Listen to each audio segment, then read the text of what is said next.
మాజీ MLA pilot Rohit Reddy farm house పార్టీలో drugs కలకలం రేపిన సంగతి తెలిసిందే. ఉదయం నుంచి ఇదే బ్రేకింగ్ న్యూస్ తెలుగు రాష్ట్రాల్లో కలకలం రేపుతుంది. ఈగిల్ టీం దాడుల తర్వాత నిర్వహించిన డ్రగ్ టెస్ట్ లో రోహిత్ రెడ్డికి పాజిటివ్ గా నిర్ధారణ అయింది.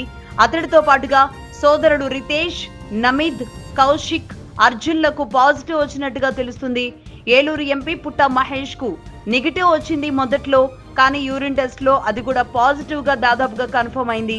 దాడుల సమయంలో పోలీసులను బెదిరించేందుకు వీరితో పాటే ఉన్న మరో వ్యక్తి నమీద్ మిశ్రా అన్న వ్యక్తి 4 రౌండ్ల కాల్పులు జరపడం అనేది సంచలనంగా మారింది. పట్టుబడ్డ 10 మంది రక్త నమూనాలను ఫోరెన్సిక్ ల్యాబ్ కు పంపామని ఇటు డీసీపీ యోగేష్ గౌతమ్ చెబుతున్నారు. సాయంత్రం వరకు దీనికి సంబంధించిన రిపోర్ట్స్ వస్తాయంటున్నారు.